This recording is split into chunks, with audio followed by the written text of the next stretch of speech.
Hello and welcome to the Illinois Learn to Hunt podcast. I'm Jason Buckley. Before we get started today, let's go over our October events. We have a few webinars scheduled for October. We have Waterfowl ID on October 14th. This is going to help identify all different common species of waterfowl you may find in Illinois. You'll find as you get into waterfowl hunting, this is important because the daily bag limit is varied by species. So being able to identify these different species will be helpful while you're out hunting. We also have deer stand placement strategy on October 20th. This webinar will cover scouting and stand placement, also some deer ecology, which may be helpful for new hunters. We also have rut hunting strategies on October 28th. This is going to be focused on that time where rut is occurring and how to hunt pre-rut and into rut. We also have several in-person events this month. So our workshop schedule is going to be Deer 101 at William Powers State Park on October 16th. This is going to cover all things deer hunting. It's going to cover deer ecology, deer hunting strategies, common gear that hunters may use. We'll also have some archery equipment set up so you can try some archery equipment out. So come on out to that on October 16th. And then we will also have deer scouting at Chain of Lakes October 23rd. This is going to involve us going out and looking for deer sign in the woods and trying to show you where you might want to set up at as we find the deer sign. We also have upland at the Chain of Lakes on October 24th. We will be discussing upland hunting strategies, upland ecology, and upland habitat, as well as talking about some strategies you might want to use with a dog. So come on out to these events. All these events you can register for at the Illinois Learn to Hunt website, which you can find in the description of this podcast. All right, so those are the events we have this month, but now this is our first podcast episode. So we're going to start by kind of talking about the program, and then we're going to go over a hunting report that we got for our segment today and talk about what's going on in the woods in early October. But first off, let's introduce our team that we have here at the Illinois Learn to Hunt program. We got with us Dan. Good morning. Then we have Curtis. Good morning, everybody. And we got Adam. How's it going? Welcome, everybody. So let's just talk about our program. So our program is based out of the University of Illinois with the Illinois Natural History Survey. I'm going to go with Dan first. Dan, you want to talk about how the program got started and kind of the goals of the program and who it's for? Sure. It's a great question. The program was started about 4 years ago, and it was essentially designed to basically supplement and fulfill kind of the R3 mission of the state, which is to recruit new hunters and to re-engage existing hunters who may have stopped for whatever reason, but also to retain those current hunters. And you might ask yourself, why is this so important? And one of the kind of overarching themes that we've seen in the hunting community for the past several decades is there's been a fairly systemic decline in the number of licensed hunters for the past few decades. And it became really prominent in the 1970s. And if you think back kind of culturally and follow the timeline of current events, a lot of the license sale data kind of makes sense. And so we saw this huge uptick in license sales in about the mid 1940s. And if you think back to, what was happening around the world in 1940s, obviously that was the conclusion of World War II. So we saw this pretty big uptick in the number of license sales, and it's theorized that was obviously veterans coming back from serving overseas. They had a lot of ample free time, and they enjoyed hunting, and so we saw that huge uptick. But essentially, we started to see those individuals kind of age out of the licensed population, and so as that population got older, they would experience health issues, ultimately pass away. And we've really seen this just systemic decline. And, as a hunting community, as a conservation community, there hasn't been a lot of historic effort aimed at trying to replace those individuals in the population of license sales that we lost. And so there's a lot of really good programs across the state that focus on youth hunter recruitment, trying to get, kids outdoors, trying to get kids engaged in these activities. But there was a fairly large natural gap for adult education. And so the Learn to Hunt program was started as kind of a collaborative effort between the Illinois Department of Natural Resources and the University of Illinois. And the ultimate goal is to provide this outdoor adult education program designed to help bolster the number of licensed hunters, but also to serve the public and provide, the necessary opportunities for skill development and knowledge development as you kind of continue your pathway to becoming a hunter. Hey, Dan, I got a question for you on that. So we hear a lot of the sportsmen's groups who kind of target their recruitment towards youth, but it seems like when you are looking through the data on hunter recruitment, that may not always be the wisest strategy. So I guess, can you let us know some of the reasons why we focus on adults and why we believe that might be a stronger strategy for recruiting new hunters? Yeah, I think that's a great question, and I'll kind of take a step back, and I've used the term R3 a little bit earlier on in this episode, and I kind of want to define that a little more clear. So there's kind of three R's. The first R is going to be recruitment. So this is bringing new hunters in as hunters. So it's recruiting new hunters. The second R is going to be retention, and so that's retaining your current or existing hunters. And then there's this concept of re-engagement or reactivation where, for some reason or another, a hunter takes 10 or 15 years off hunting. Maybe they have some life changes, they have kids, health issues, whatever that may be. And it's important to bring those individuals back into the community as well. And so how I view a lot of these youth outreach events is that they're not necessarily on the recruitment side of R3, but more on the retention side. And the data is pretty clear on this, but it shows in a lot of cases the youth that attend a lot of these youth outreach events are, for lack of a better term, already inside of a hunting family. So very commonly, the dad is a hunter, the uncle, the grandfather, and they're taking their children to these events to learn the skills. And so obviously I think it's crucial that we still have these kind of youth outreach events. But I think it's also important to focus on the adults. And so what a lot of the data shows is youth kind of have three options, right? So one, they either already are ingrained in a hunting family, which means they are likely to become a hunter, or two, they have no idea of hunting. They have no one in their family circle that hunts. And so now you've taken this kid, you've gotten them, trained, you've gotten them excited, they're just pumped to go out, maybe deer hunting, duck hunting, and the parent has no idea where to start. And so that's where our program steps in and say, hey, we can focus on training the adults so that when those kids decide they're ready to try it out, that parent already has kind of that necessarily fundamental skill set to help that child kind of continue their pathway to becoming a hunter. And so it's kind of a two-pronged reason. The biggest is obviously kids don't have disposable income. They don't have their own method of travel, and oftentimes, again, they are already kind of involved in that hunting community. But again, I want to be completely clear that there's a huge value in a lot of these youth outreach events. Again, I would just clarify them a little bit more as kind of the retention side of things rather than recruitment. But recruitment and retention are individually as valuable as either part. So, no, man, that's a great point, and I'm seeing that already with the in-person events we've finally been getting back to here in September of 2021. And we asked people why they're there, and several people have said that they're there because their kid has shown interest in hunting and they didn't know how to pursue that.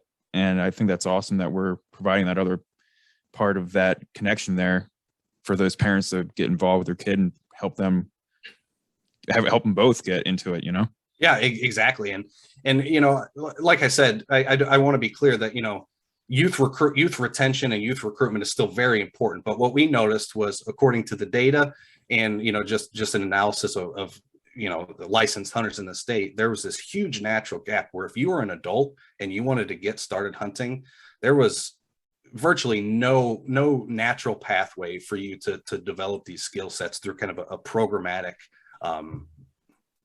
group, I guess, for lack of a better term. Sure. All right. So the overall goal of the program is to recruit hunting, retain hunting, and re-engage hunters. But what's the point of the whole thing? Like, why do we need hunters at all? So kind of, guys, just in general, what's the importance of hunting and maintaining this pastime? Yeah, no, that's a great question. Why does the common person who doesn't hunt, why should they care if hunter numbers are going down or up or steady? Sure. They don't know. And wildlife management and natural resources, and this is something that I'm unhappy about, but it's not really taught very, very well in our education system, which is unfortunate. But kind of the North American model of wildlife conservation, and the bulk of all wildlife management that's done in North America is done basically at the expense of hunters, by purchasing licenses and permits, and then also sporting equipment when it comes to the Pittman-Robertson Act and the 11% excise tax that's placed on firearms and ammunition that comes back into wildlife management. We've got a lot of natural resources success stories in North America. A lot of people don't know that 100 years ago, right here in Illinois, if you had to find a deer, a Canada goose, or a wild turkey, you might be out of luck. You may not find them. They weren't here. And in the past 50 years, especially, those populations have exploded. And some of those critters are doing better now than they have at any time in recorded history. And those are conservation success stories that can all be tied back directly to hunters and the role that they play, not only by buying licenses and permits and equipment, but then also by getting out there and volunteering with groups and organizations like Ducks Unlimited and Pheasants Forever, and these organizations that go out and do habitat work and raise money and put it back into habitat. These successes have happened, and they've happened right now at a time when most of what we hear about wildlife and natural resources is doom and gloom stories, right? But we've got some feel-good stories here, and hunters have been driving it. That's been the mechanism. So, I, for one, want to make sure that mechanism keeps going, because it's been quite successful. Yeah, and kind of carrying on with that, opposite of the kind of economic benefits that you touched on, there's, some really concrete data and how important how big of a role hunters play in managing a lot of these populations. Going back to kind of the North American model of conservation that you brought up, Curtis, one of the primary tenets of this model is that wildlife is to be managed by science. And what the science tells us is, over time, we've extirpated a lot of the natural predators from from this landscape and from these ecosystems. And so to have that kind of, natural system of checks and balances that the natural world normally has, and to basically remove that check, it's important as hunters and wildlife managers that we have hunters to, again, keep these populations at a sustainable level. And there's some pretty good examples of species that have just become rampantly overpopulated in the past few decades. One that I always like to touch on is the snow goose. I know we've all seen. Yeah, we've all seen, flocks of 10,000s to 30,000 birds all in a very specific area. And, that population has grown that it's becoming detrimental to their natural habitat. They're basically just cleaning all the vegetation out there, and there's not a lot of food left. We can see the same thing in urban environments with deer, or even suburban environments. If you go, to some of the forest preserves in Cook County, you will notice it almost looks like a natural browse line where everything under 3.5 to 4 feet is just gone, and that's just due to over browsing. So the deer are in there just eating anything and everything they can, to the point that eventually they're going to run out of that food resource. So not only does it create competition for the resources, but it also leads to obviously increased disease risk, as you have population density increase in a specific area that tends to give chances of disease transmission from deer to deer. And so hunting is a valuable tool to manage these populations at a sustainable level, for the benefit of the habitat and the benefit of the other species out there. Oh, and just one more point, since you brought up the science and the data of it. Also, think about how invaluable it is for wildlife managers and researchers to have basically every year in the fall and winter to have an availability of carcasses to get samples, to get tests, without having to spend money to go out there and capture these animals or kill these animals just to obtain these samples. Sure, yeah. Hunters go out there and get them, and for the most part, hunters have been really cooperative with turning over samples and doing helping with a sampling effort that just couldn't be done economically without them out there harvesting these animals on their own. So that's a huge help too. I agree. Yeah. And, kind of taking it a step further back to the original question that kind of Jason posed a few minutes ago, he asked, why is this important? Why do we care, that there's this decline in hunters? Well, just as an example, let's talk about Canada goose. I mean, we've seen, a lot of issues with nuisance Canada goose, especially in these suburban and urban, type ecosystems. And a lot of that is due to the fact that we've essentially created the ideal habitat for them with our urban planning. They really like, these mowed landscapes that lead directly into water. But what I want to talk about is, we've seen a lot of HOA, so homeowners associations, other, park districts and other groups have all tried different ways to mitigate, some of these overpopulations of Canada goose. And what a lot of the research has shown is that it's just not effective. There's a few studies where they would, go into an urban environment, capture a bunch of geese, transport them and do a relocation effort. And within a few days, they were back in the exact same pond. So a lot of these efforts, are just not only not feasible, but are not as effective at actually, managing the population as hunting. Ooh, those geese can be ornery, man. I tell you, over at the YMCA where we got swimming lessons in the springtime, they chased me back to the car a few times. Well, hopefully we'll be chasing them here in a few weeks. Yeah, revenge is sweet. Yeah. Clearly, there's a need for hunting. What got you guys into hunting in the first place? Sure. I'll kind of explain, why I got into hunting. It's kind of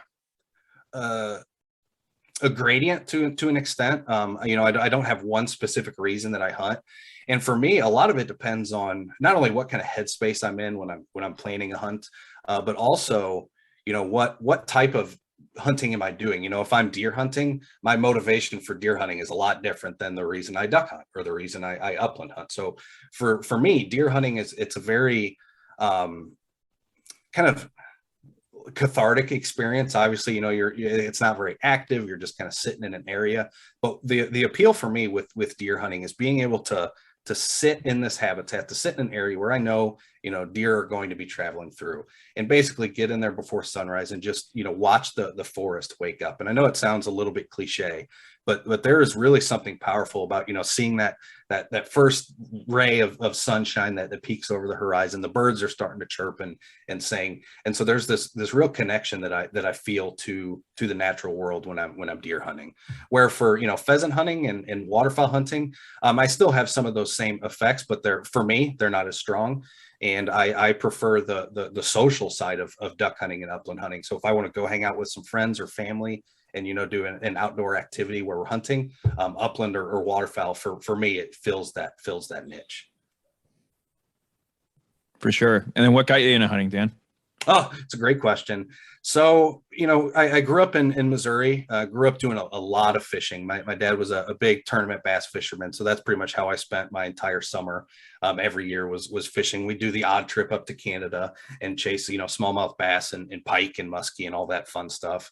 But it was when I was about 15, is when I really started to take a desire into hunting. I had done some previous hunting before that, just random weekend during firearm season. But when I hit 15 is when I really took it up a notch, and it almost became an obsession and almost a lifestyle for me. So it's just kind of been a nice ebb and flow of trying new types of hunting, trying different areas, trying different states, different I kind of like that piece of the puzzle. But for me, I got started just with a love of the natural world, I think is the easiest way to say it. Cool. How about anyone else? What got you guys into hunting? Why do you hunt now? Well, I grew up in the suburbs of Chicago and always had a love for the outdoors, and hunting, frankly, was just the perfect excuse to be in the woods and out in the field anytime I could be, whether I was scouting or hunting during the hunting season. I'd rather be in the woods than stuck at home in the suburbs. So that was just kind of my escape. And kind of like Dan, it just turned into a lifestyle. And, now it's basically all I think about. It's what I do for work as well. And it's kind of full circle. But yeah, I love it for the meat, for the social aspect, and for, just being out in the natural world. Cool. Yeah. So like I started hunting before I had any choices, I guess, right? Like I was real little and it was just something we did. My dad, my uncles, my grandpa, big time hunting family. So I didn't even know it was like a hobby probably until I was in like high school. You know, if people would have asked me what my hobbies are, probably would have said baseball and, you know, hiking, camping, but to me, it's almost like hunting, trapping, fishing, all that stuff was like brushing your teeth or eating or you know, things that you just do all the time. So I was very fortunate in that respect, and I really didn't like reflect on the reasons why I like hunting or enjoy hunting until much later, you know, probably college years when I reflected on that stuff. And there's so much, you know, I agree with what Dan and Adam both said, and that push to get out there and to have adventures really is the driving force to me. Because I have had so many fun times out in the woods, out in the prairies, out in the marshes, and I can remember them. Some of them I can remember happened 20, 25 years ago, and I can remember them right now like they happened yesterday. And I know things like that you remember and that have such an impact on you, they don't happen sitting at home, you know, sitting on your couch watching TV. So for me, hunting, pushing you to get out there, have those experiences, that's great. But the meat aspect is also a huge driving force. And that's, you know, some of this stuff is meat that you can't just acquire. You can't go to your grocery store and buy blue-winged teal. You can't buy, I mean, I guess sometimes you can find venison, but it's super expensive. But being a part of the process from beginning to end, going out and hunting and harvesting a free-ranging game and being a part of that process, and then processing the animal yourself, you know, you've been with it the whole step of the way. It's kind of like when people have a garden, right? They always say that tomatoes from their garden taste better. You know, that's science, that's true. Look it up. It's in a book, pretty sure. But same thing happens with wild game. You know, I don't know if it really is better or if it just tastes that much better to you because you were a part and you appreciate every process that went from, you know, that critter being a free ranging animal to being a meal on your plate that you, your family, your friends can appreciate and enjoy. I mean, that's something you just can't get with many hobbies. So yeah, that meat aspect is huge. Plus I really like to eat meat. So that's a huge driving force for me. And it lowers your ecological impact too, which, you know, is something that a lot more people are cognizant of these days. And I obviously didn't think about that when I was a young person hunting, but now looking back on it, it's nice to know. Oh, yeah, for sure. The locavore diet's going to be your best bet of having the lowest impact on the environment that you can have. So providing your own meat and skipping that whole process, at least if you can, you know, it's a huge and Curtis is certainly right. You know, I definitely, you know, feel a greater not only appreciation for you know the food that's on my table, but also a deeper connection with it, and having, you know, that story always running through the back of your head of the emotions that were, you know, basically running through your head at the time that you harvested this animal. A lot of times all those come instantly rushing back to me, and I can almost smell what I smelled that morning. I can feel what I felt that morning. And there's a real powerful connection to you know, eating protein that you yourself harvested.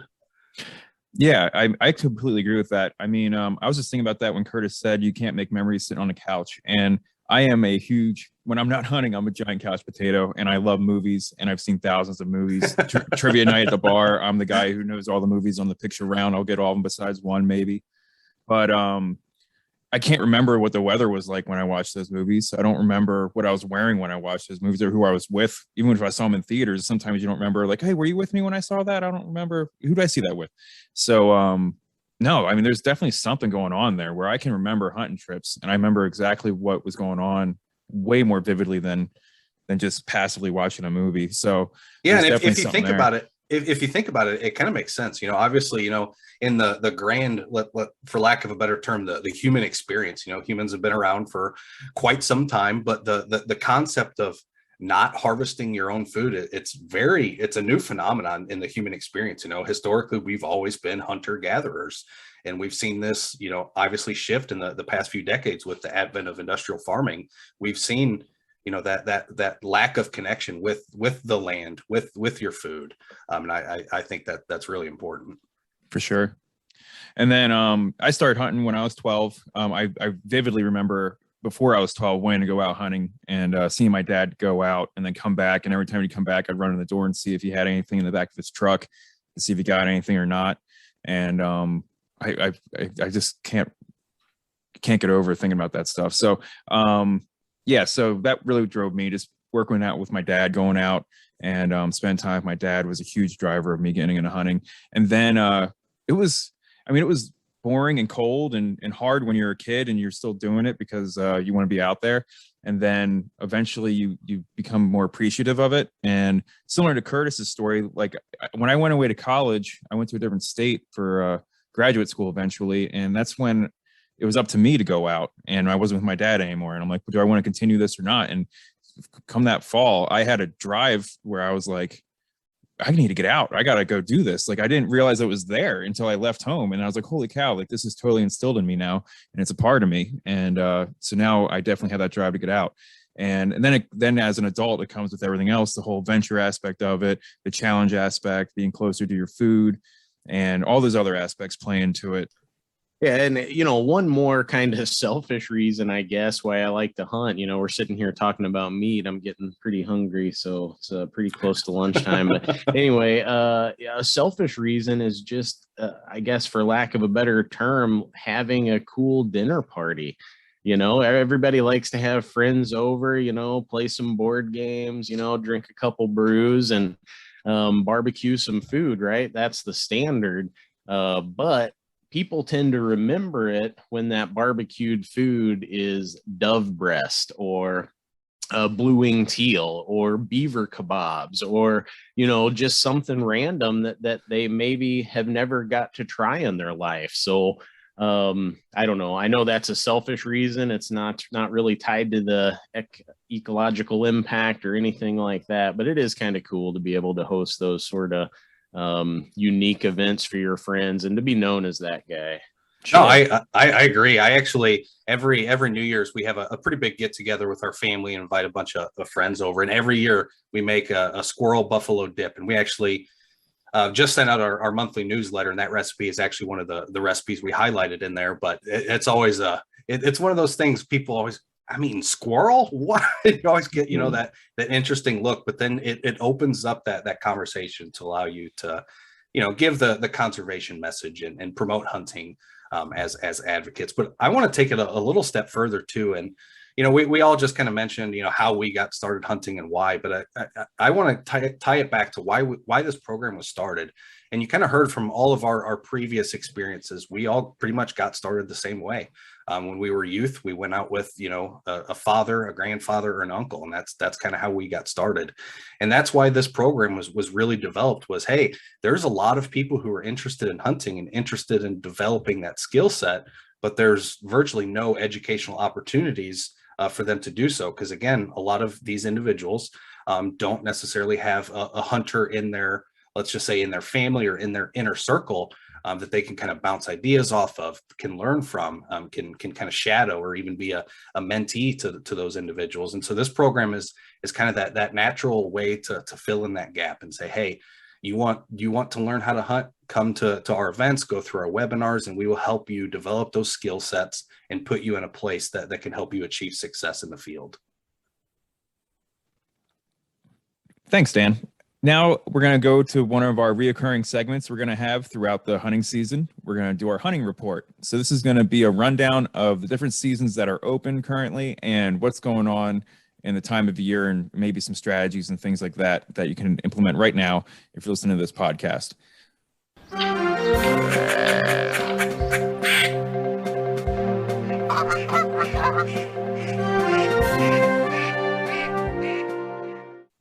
So I'm going to start out with the small game report. So right now we got dove season that opened on September 1st. It runs to November 14th. It opens up again December 26th and then closes January 9th. So really prime dove season is September. As you get past that, it's going to keep dwindling throughout the year, but you might have a chance of picking up 1 or 2 or 3 if you're lucky. Maybe go to a cut cornfield and see if anything's flying around. So your biggest opportunity for that really is the first couple weeks of September. And then as archery season kicks off and other hunting seasons kick off, a lot of people kind of dwindle out and move on to other bigger game. Then we also have squirrel hunting, which runs from August 1st to February 15th. It's one of the longest, if not the longest, season in Illinois. So if you're a squirrel hunter, you got a lot of opportunity there. So it's really taken off right now. So we're in early October. A lot of acorns are dropping. A lot of the hickory nuts are dropping. We're seeing a lot of squirrels eating a lot of hickory nuts right now. And you can walk around in the woods and see a lot of evidence of that. And you can do a lot of still hunting, and which is counterintuitive because it involves walking around. I never got that, but you can slowly walk through the woods using the leaves that are still on the trees as cover and see if you see anything moving around and shoot some squirrels. But as those leaves drop off, you'll be able to make longer shots. Oh, it's tough with the leaves on the trees. It's most, I like to use my ears, listen for a squirrel up there chewing. Chop, chop, chop, chop. You can hear them chewing on a nut, and a lot of times you just have to sit there and wait 10, 15 minutes to try to spot them up in the trees, but it'll be getting quite a bit easier here in a couple weeks. Yeah, and we were out last week doing some squirrel hunting, and we had a pretty good day. The wind really started to pick up. Windy. Yeah, so I mean, it was, average 15 to 25 mile per hour gusts, and windy days can be a pretty challenging time to be squirrel hunting. Obviously, squirrels, just think to what their defense mechanism is to avoid. Yeah, predators. would you want to be jumping limb to limb in a windy day? Yep. And not only that, their primary defense is looking for movement and trying to pick up on a predator before it makes an ambush at them. And if everything's moving, the leaves are moving, the branches are moving, it's very hard for them to see any predators. And so we found most success last week on these windy days was getting into kind of some of these bottom areas that, either have a ridge on one side, but essentially protected from the prominent wind direction. And a lot of the squirrel activity we saw wasn't necessarily up in the trees. The majority, and again, a lot of that is probably just due to the wind, but they were very active on the ground, running across, logs. Adam and I were actually set up in an area, and we said, that log looks like a squirrel's going to run across it. 10 minutes later, squirrel runs right down it, and Adam takes a great shot and gets a nice, perfect, humane kill. But it's just that day they seemed to be really active on the ground. Yeah, that spot just looked too juicy for us to yeah. Sure. Yeah, not many days can you get to call it like that. Say, hey, a squirrel's going to run down that log, and it happens. It's pretty cool. Yeah, So Curtis and I maybe Adam's the squirrel whisperer instead of the deer whisperer. Maybe I'm keeping that a secret from you, Curtis. I tell you what, Curtis did a spot and stalk on one where he had to hop over a creek, and this one squirrel was doing the same thing over and over again. And he's like, if he's gonna do that again, I'll be right there. So he crossed the creek and went over to it, and sure enough, it came back the same way it went, and he was able to get a shot on it. Oh, cool. Yeah, I just really like to cross creeks on logs, so that's why I did that. Yep. You're like walking the plank. Now, did you guys notice, obviously the acorns were really starting to drop, but I noticed a lot of the feeding activity that I kind of picked up on just by looking at acorns and nuts on the ground. It seems like they were hitting the hickory nuts very hard, but not really touching the acorns too much. Yeah, seemed the same where we were. Hickory nuts were the prime suspect, but I suspect they'll be starting to run short here in the next couple weeks, and probably be switching to the acorns hot and heavy then. Yeah, definitely. Great. All right, now we're going to move on to the Waterfowl Report. All right, Waterfowl Report. So we're in kind of a little bit of a lull here in Illinois in terms of waterfowl seasons. So our early teal season, early goose seasons come and gone. Reports we're hearing about those, very hit and miss, which is typical for the early seasons. Blue-winged teal by nature, just very fleeting, here one day, gone the next. They're very quick to get down to their breeding grounds, so they have an early September season for them. Also, the early goose season is one attempt at a management strategy for some of these ornery resident geese that we sort of mentioned earlier. So again, those two seasons are already over. Right now, the only migratory bird seasons going on are rail and snipe. So I guess the two people in the state that do that are probably having fun still going after those species. Most of the time, rail and snipe are incidentally, I guess, taken when somebody's teal or duck hunting, but not too many people target those species. But we are excited about the duck and goose opener that's going to be coming up here in 2 or 3 weeks, maybe later than that, depending on where you are in the state. But Illinois is split up into 4 waterfowl zones. We got North Zone, Central Zone, South Central, and South Zone. So here in Champaign, we're in the Central Zone. Our duck season, goose season is going to open up at the end of October. In the North Zone, they get to start going after ducks October 23rd. So 2 or 3 weeks away. As in terms of scouting right now, the big news in terms of waterfowl is the waterfowl breeding population and habitat survey, which is done each year to look at the habitat and to estimate the breeding population of waterfowl, has been canceled for the 2nd year in a row. So this is due to COVID cancellations and border closures. This survey has been done, for a long time. I think it's been going on for greater than 50 years or better, and this is the first 2 years where it's been canceled. So we haven't yet noticed any effect from this lack of data, but that's probably going to come to full light next year when they do the Flyway Council and try to set seasons and bag limits. They are going to be dealing with 2 years of no data. So we'll see how that turns out. But the basic reports we're hearing across most of the breeding grounds is that a lot of them are drier than average this year. So might have been a little bit tougher nesting conditions out there, but again, lack of data, we'll see. But here in Illinois, it's our waterfowl season is really going to depend on the conditions here when the migration's going. Are the birds going to be enticed to stop and stay, or are they going to pass us right on over? So hopefully we get some more precipitation. One good thing about being a little bit dry this summer, it opened up some mud flats to get some sun on them and promote some vegetation growth. So that could be real good if we do continue to have a wet fall and some of these wetlands fill in. We might have some real good habitat out there for opening day of duck season. We'll see, but we'll really get into some of that habitat stuff and really start watching the weather once the season gets close here. Let's see, in terms of resources that you can look at just to see where the waterfowl migration's at and see what the ducks are doing in different parts of the country. One website I want to bring up is Ducks Unlimited website. That's www.ducks.org. So pretty easy to remember.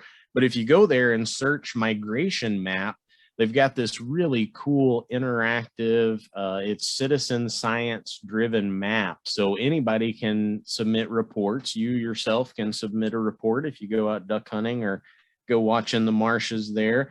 But you can look at reports from everybody all around the country, even in Canada, see what the ducks are doing, see how the hunters are doing. And that's really exciting to watch as we get close to duck season here, because obviously if you see up north of you that people are having really good hunting, and then you see the weather that you've got a northwest wind or a favorable wind to push those ducks towards you, you're sitting in a pretty good boat to have a good hunt in the next coming days. So we'll be really watching that stuff like a hawk once we get close to duck season. But for right now, continue to get your decoys ready, be practicing on your call, annoying your neighbors or spouse or kids or whoever you have to call at. And don't worry, they'll get back at you whenever they get a recorder from school and they start practicing that. So don't feel too bad about it. But that's the name of the game for duck hunters right now. Yeah, and another resource I want to kind of point out is the Forbes Biological Station. So they're affiliated with the Illinois Natural History Survey, like the Learn to Hunt program is. But they do what's called an aerial waterfowl inventory, and so they basically fly over, you know, a lot of the flyway and basically count how many ducks are sitting in some of these areas. I think their last flight was on September 23rd, if I recall correctly, and I think they're flying again next week. But that's another really great way to track migration and see what birds are in Illinois, if they're holding in Illinois, or if they're just, like Curtis mentioned, just kind of flying over and you know, not really stopping. So check out the Forbes Biological Station. There will be a link in the show notes. But if you just search Forbes Biological Station, you'll find their Facebook page and all that stuff where they post their, you know, kind of flyover blog and so show some cool pictures from the flight. So pretty cool. Oh yeah, and correct me if I'm wrong, Dan, but isn't that biologist who does those flights, he's pretty much like renowned for having some incredible accuracy? It is insane how accurate he is. I forget the exact percentage, but I know they did, you know, a couple data cleaning sessions basically where they try to come up with his accuracy, and it was well over 90%, you know, flying in a helicopter, counting, you know, tens of thousands of ducks. And it's pretty incredible. Man, talk about a sight picture. No kidding. Wow. Great. So is he banned from Vegas yet, or?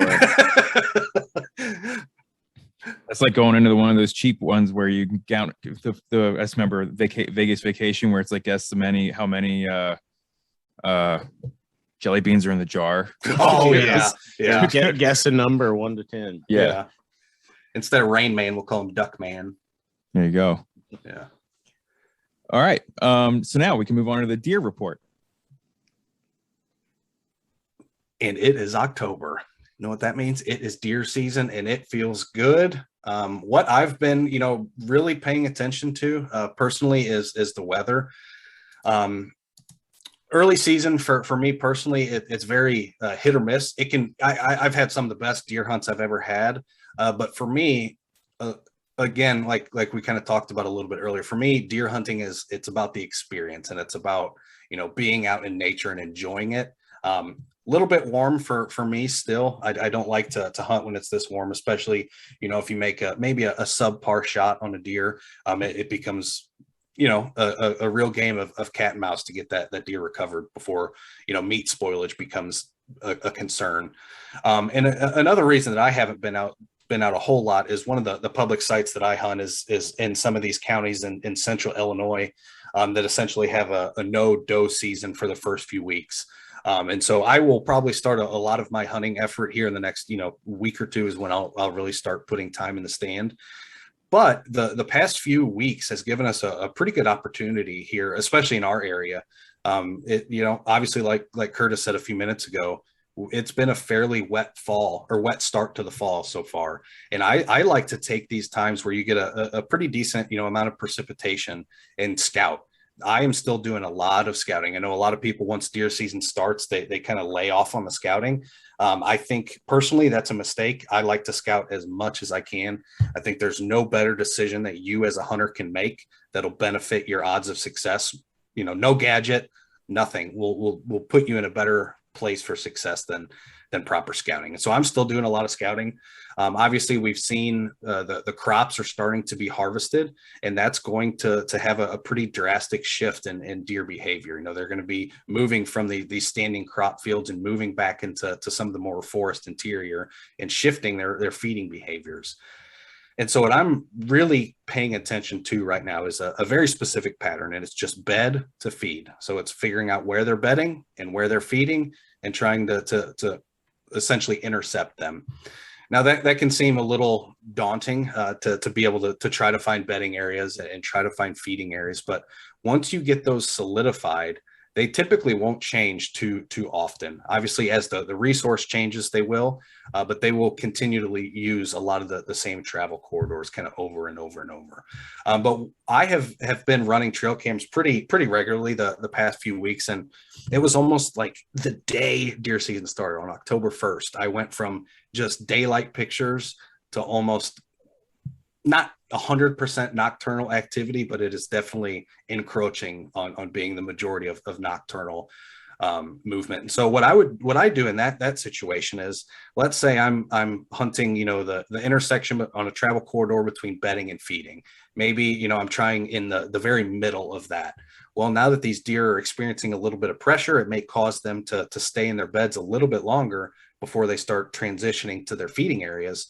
And so that may cause me to shift my stand location a little bit closer to the bedding side of that travel corridor, just to ensure that, if they are, for lack of a better term, sleeping in a little bit, by the time they pass through my area, hopefully it's still within that legal light. There is very good evidence of a strong acorn crop this year. I know every time I've been out, it sounds like it's hailing out there. There's just acorns dropping like crazy. So I think we're going to have a pretty good year for hunting some of these oak flat areas. So when you're out scouting, try to find these areas that there's a decent concentration of oak trees. And I think eventually you'll start to see the deer shift from these agricultural feeding areas back into the kind of forest interior, where they're going to be feeding on primarily acorns throughout the end of October and through November. So watch for those. Them acorns are thick this year, man. Aren't that they? little hollow My that gosh. me and Jason, it was like walking on marbles. Yeah, it's pretty good year for it. So I'm definitely really highlighting in my personal hunt planning strategy. I'm really focusing on areas that have a dense stand of oaks, because I think that's where the deer are going to be feeding a lot pretty soon. And I have started to notice a few rubs and scrapes that are, kind of letting me know things are about to get interesting, but certainly not on a scale yet that it would impact my hunting decision, or I would change to, hunting over a scrape or hunting a rub line. But I expect in the next few weeks that those are going to become very common on the landscape. One more benefit of scouting this time of year, mushrooms, right? The fall mushrooms are popping, so this is a good time if you are a fan of eating fungi. Got a lot of edible mushrooms that do grow in Illinois in the fall, and right now is like peak time. So just an added bonus. Oh yeah. Make sure you bring your basket or your sack with you. Just make sure you are confident in your identification. Oh yeah, they say what is it? All mushrooms are edible, just there's quite a few that are only edible once. Yeah. So you think the deer kind of quieted down as soon as season started, huh? Yeah, I think so. And again, it could be very much weather driven. I mean, at that same time season started, we had a little bit of cold front right at the end of September that, dropped temperatures down to a pretty, we turned the AC off, opened up the windows in the house, and it was beautiful. But then we kind of had this warm front come through with lots of precipitation. So that could certainly be some impact there as well. So I wouldn't, 100% say it's just pressure that's starting to impact movement, but also some weather and just landscape level changes occurring. Sure, but you know what they say, as soon as deer smell that fresh earth scent, they know season's on. Uh-huh. Somebody went out there with a wafer. There's no cedars over here. Yeah, so like I said, I've just been doing a lot of scouting, a lot of getting ready for the season. My season hasn't officially started. I'm really waiting for a nice break in the temperature to drop those highs down to a 60s, low 60s is kind of what I'm targeting. But if we don't get that anytime soon, I'll probably just take the bullet and get out there and spend some time in the warm stand. But I know, Adam, you spent some time out last week. How did your sits go? Kind of right in line of what you're saying. They're pretty slow, honestly, but we did get a couple days break from the rain. Like you mentioned, it's been raining basically all week. There was a couple evenings though that it let up for a few hours for me to get out in the tree, and didn't see much. A lot of the crops are still in around the public lands we hunt, and even on the one piece that we do hunt, there's a lot of good corn plots on the piece of public land that have not been harvested as well. So I have a feeling that a lot of those deer are just not wanting to leave the standing corn. But yeah, pretty soon here, once the temps drop and the corn gets out, I feel like it's going to definitely turn on. Yeah, I mean, last time I was out at that site, the corn looked like it was ready to go. So I'm sure it'll be harvested here in the next couple of weeks. And like I said, that's when I really start putting a lot of time in the stand, for me, is when I see that the big shift in the amount of land that still, has standing row crops versus harvested ground. Once I start to see harvested acreage almost exceed, the amount of standing corn, that's when I really start hunting. Not only is that a little bit temperature driven as well, but it tends to be, mid to late October, and that's when things really start to ramp up in the deer woods. So definitely pay attention to that. For sure. That does it for this week's podcast. Before we leave, I wanted to remind everybody to register for any upcoming events at our Illinois Learn to Hunt website that's linked in the description. Also, we have critter trivia. Our question today is, are deer colorblind? We'll find out on our next podcast. For our next podcast, we're going to be talking about white-tailed deer rut. Join us as we talk about the science as well as some hunting strategies to help you out during this time of year. We'll talk to you next time.